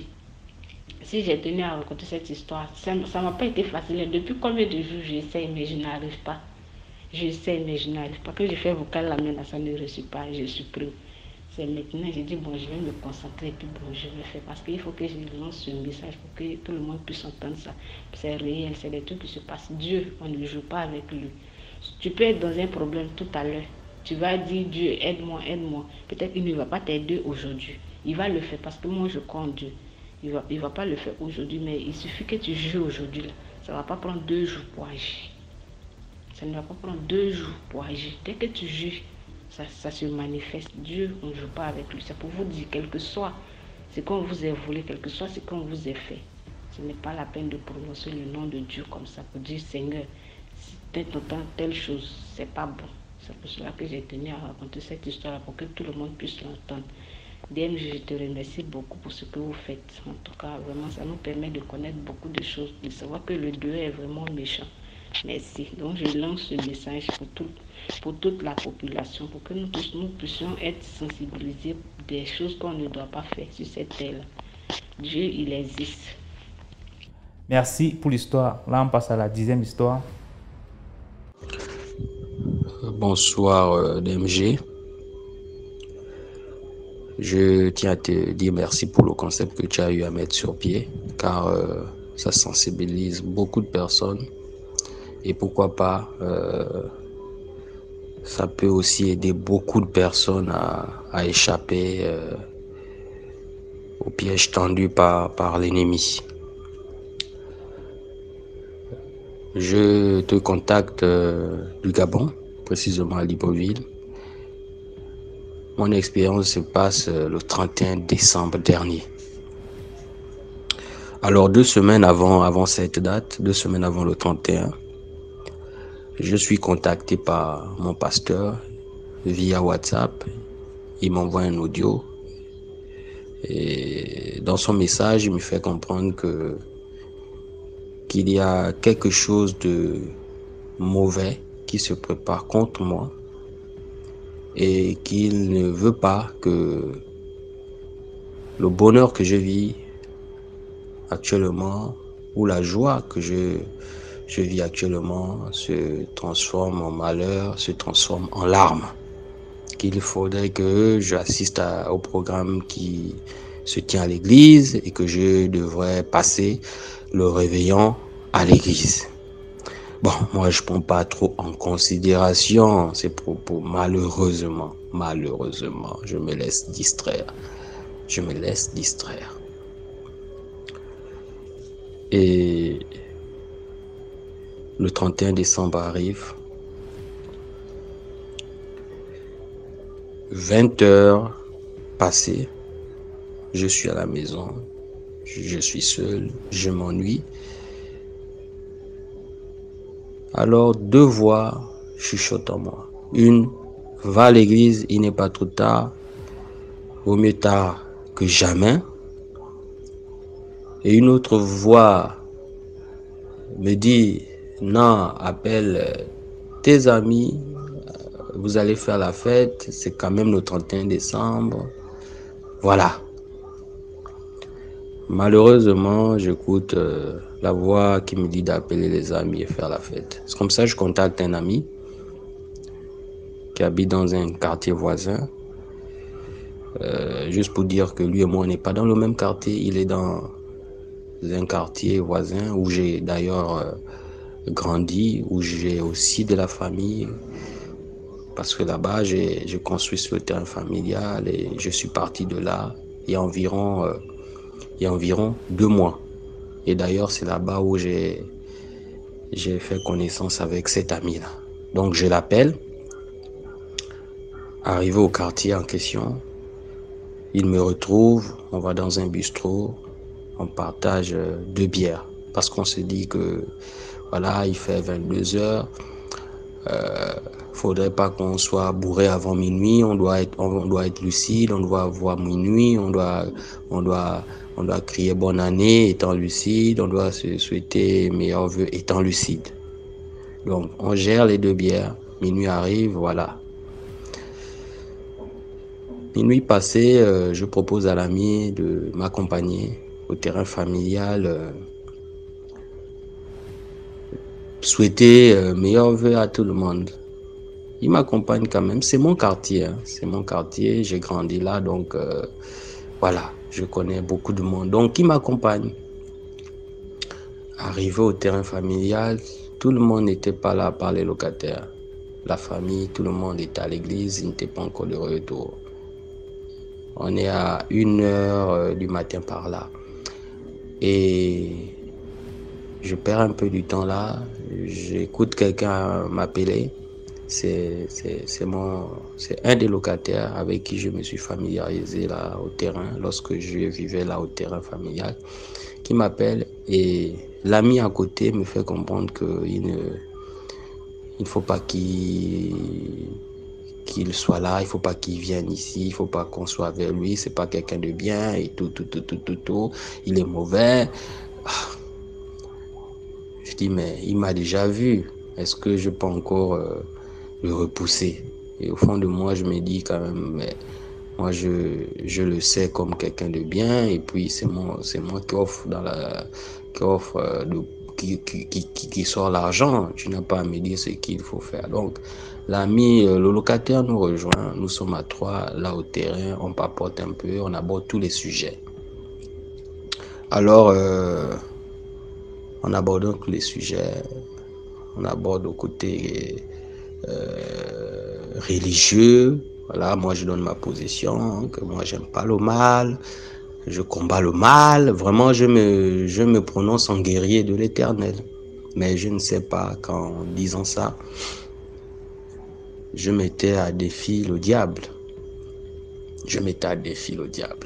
Et j'ignorais réellement avec qui j'étais.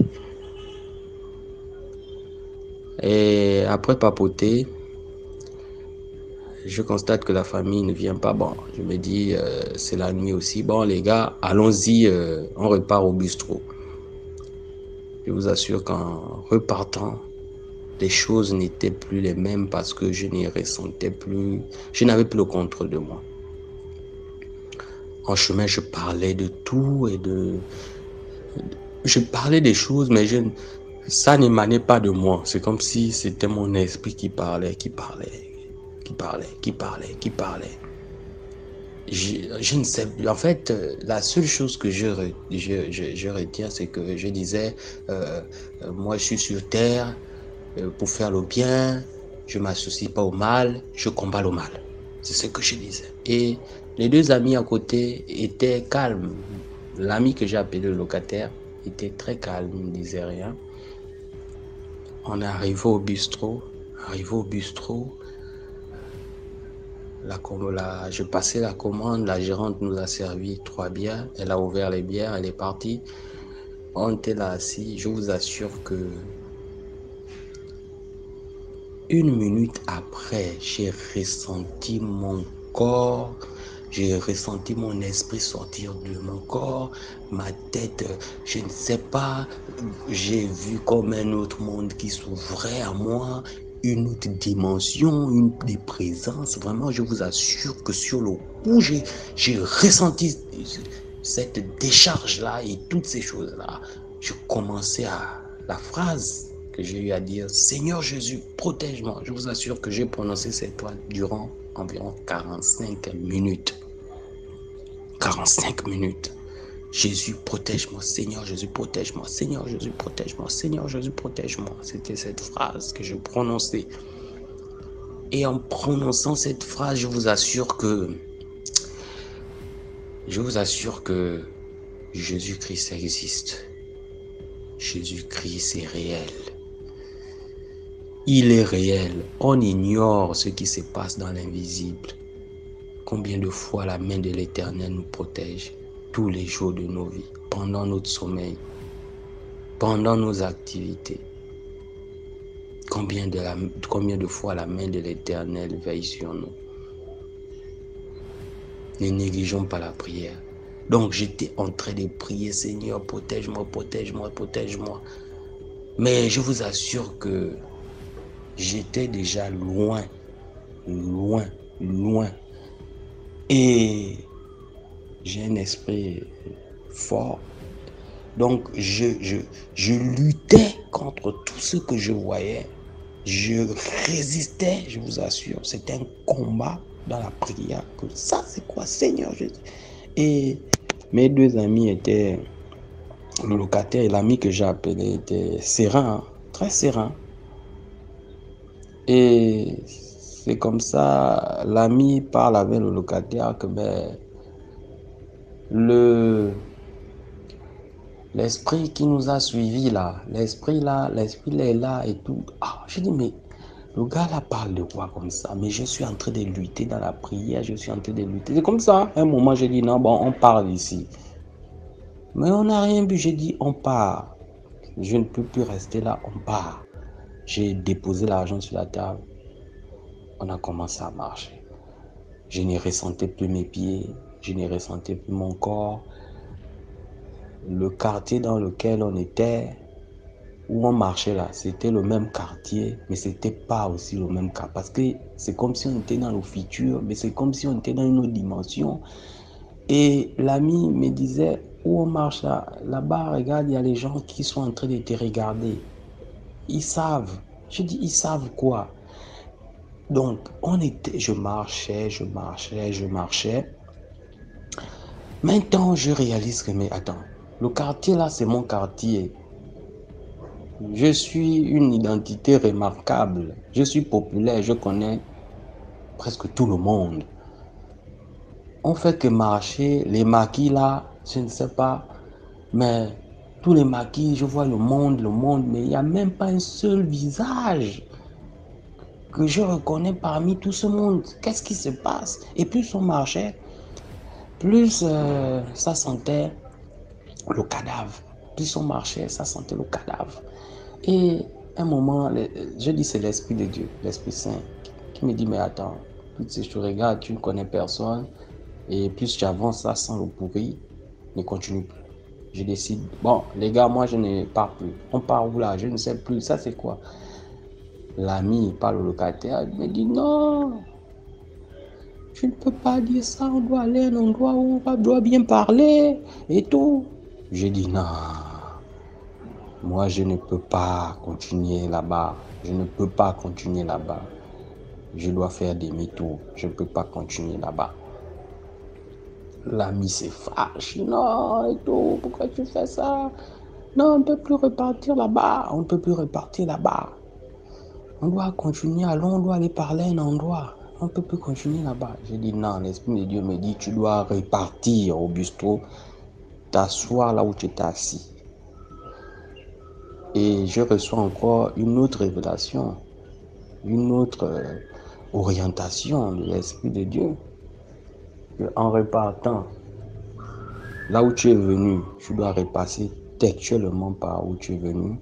Si tu as craché, tu recraches à l'endroit où tu as craché. Si tu as pissé, tu pisses à nouveau à l'endroit où tu as pissé. C'est comme ça. Je vous assure, c'est dans cette dimension que j'ai pensé à la géométrie. Le monde spirituel, c'est comme la science. C'est une science et c'est une vérité. C'est de la mathématique et je ne sais pas quoi. Mais il fallait que j'applique ces codes-là, j'applique cela. Et j'ai appliqué.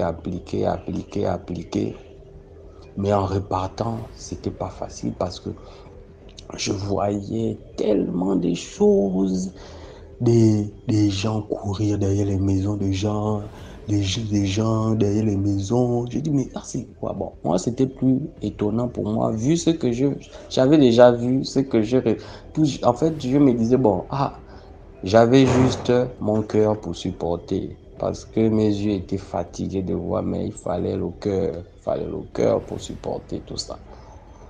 On arrive au bistrot, mais bien avant, le locataire m'a donné des orientations. Et je tiens à passer ce conseil que dans ce monde, faites du bien autour de vous parce que vous ne savez pas qui pourra vous sauver demain. Je n'épargne pas mon locataire dans cette affaire parce que lui aussi, c'est quelqu'un qui certainement aussi est un sorcier parce que si il était aussi présent dans ce bal-là, ce bal de sorciers, c'est parce que lui-même aussi, il a atteint un certain niveau. Mais sur le plan réel, le plan physique, le plan social, moi j'étais toujours bien avec lui, je lui rendais des services, et voilà, dans l'ignorance. Donc, de là-bas, j'ai prié et je vous assure que en repartant, j'ai également demandé pardon aux deux. Que si peut-être entre vous, j'ai eu à faire du mal à quelqu'un, je demande pardon. Si entre vous, j'ai eu à faire du mal à quelqu'un, aujourd'hui ou avant cette date, je m'excuse. Donc, je continue à prier, prier, prier, prier, prier. Et j'ai demandé à Dieu de toucher leur cœur d'une personne entre eux. Et voilà. Et c'est comme ça le locataire m'a orienté, il m'a dit on va repartir au bar, mais tout ce que tu vas avoir au bar, tu dois rester tranquille, tout ce qui va se passer, ne crie pas, ne fais rien, ne réagis pas, regarde seulement et supporte. On est reparti.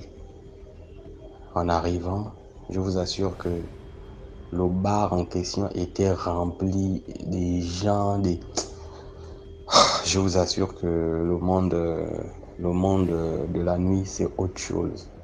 Était rempli de gens bizarres.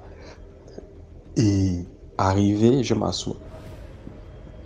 C'est une femme révénante, je dis bien révénante, je sais de quoi je parle, ce que je voyais, qui me tend 2 bières, que tiens. Mais j'avais déjà écouté les orientations du locataire qui m'a dit, ne fais rien, regarde seulement avec les yeux, ne dis rien, reste calme. Et après, le locataire me parle, il me dit, mon ami, mon frère, dans ce monde, il y a des choses qui se passent. Le monde n'est pas ce que tu vois là.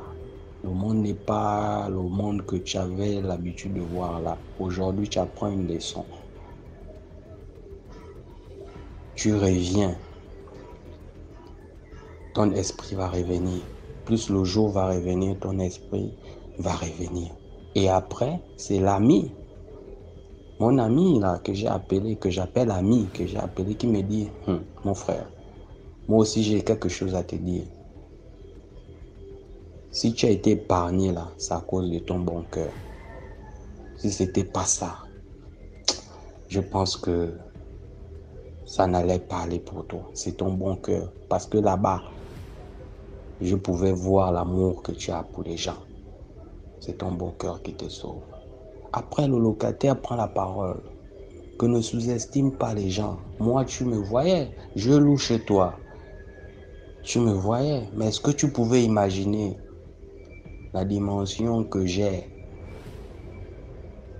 Mais Dieu merci, moi tu m'as fait du bien un jour et j'ai jamais oublié ce bien. Tu m'aidais et c'est ce qui a fait en sorte que je t'oriente à sortir de cette situation. Mais sois tranquille, le matin va arriver. Quand plus le jour va arriver, on ne bouge pas de là. Plus le jour va arriver, plus tu vas regagner ton esprit. Et certainement, certaines conversations, parce qu'ils avaient tellement parlé, avant même de déduire là, conclure comme ça, ils ont là-bas discuté entre eux. Mon locataire là a parlé avec mon ami que si tu n'es pas sérieux, l'autre t'appelle, tu veux lui faire des choses. Et après cette discussion-là, il y avait des esprits qui sont venus autour de moi, les gens bizarres qui avaient des couteaux, oh, pourquoi il a fait ça? Pourquoi il a fait ça? Comme pour dire à ces esprits, pour présenter leur mécontentement envers mon locataire qui m'a orienté, qui m'a sorti de cette situation. Parce qu'il m'a donné des orientations et des codes pour regagner mon esprit progressivement. Donc, il y avait tellement de tapage, il y avait des gens, ils viennent, ils me regardent, ils me fixent. Je voyais tellement de choses. Même ceux qui faisaient la braise à côté, non, je vous assure que le monde du dehors, même la nourriture qu'on vend dehors, les bars, mais faisons attention, faisons attention. Le monde dans lequel on vit, il y a un autre monde dans ce monde. Et j'ai appris. Tout ce qu'on voit là, il y a une face cachée. Faisons attention dans nos choix, faisons attention dans nos fréquentations. Celui qu'on appelle ami là, est-ce que réellement c'est ton ami? Parce qu'il t'a présenté un sourire, tu l'appelles ami. Fais très attention à ça. Faisons attention. Et la date du 31 décembre, C'est une date où on doit l'observer à l'église pour remercier Dieu pour les 365 jours. Si je serais allé à l'église, je pense que j'allais pas vivre cette expérience. Mais dans tout, c'est que j'ai appris. Et je pense que l'erreur que j'ai eu à faire, je ne vais plus la répéter. Et que Dieu soit loué pour tout ça, pour tout ça. C'est toujours pour sa gloire. Et je viens passer ce message pour sensibiliser les gens. Moi, j'ai été épargné par la grâce de Dieu. Mais est-ce que ce sera le cas aussi pour vous? Donc, faisons attention à nos fréquentations, nos amitiés, en qui on se confie, à qui on s'ouvre, que ça soit dans le cadre familial ou amical ou professionnel. Faisons attention. Faisons attention. Donc, c'est ce que je tenais à dire, DMG. Je vous remercie. Merci. Voilà, c'était tout pour aujourd'hui. J'espère que vous avez aimé la vidéo. Connectez-vous sur la deuxième chaîne YouTube à 15h00 pour une nouvelle histoire. Merci. Portez-vous bien. Passez une très bonne soirée. Voilà. Ciao. À demain à 12h pour une nouvelle vidéo de 10 histoires mystiques.